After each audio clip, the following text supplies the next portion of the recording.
చెప్పే ప్రయత్నం చేసి ఆయన అధికారంలోకి వచ్చాడు.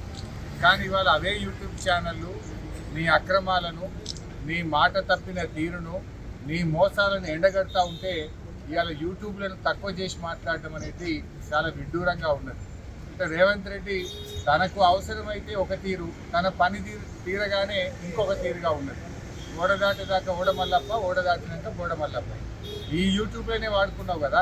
ఈ యూట్యూబ్లను నమ్ముకొని నువ్వు మరి గత ప్రభుత్వం మీద ఆరోపణలు చేసి, గత ప్రభుత్వం మీద ఉన్నవి లేనట్టు, లేని ఉన్నట్టు చెప్పి, అబద్ధాలు చెప్పి నువ్వు అధికారంలోకి వచ్చినావు కదా.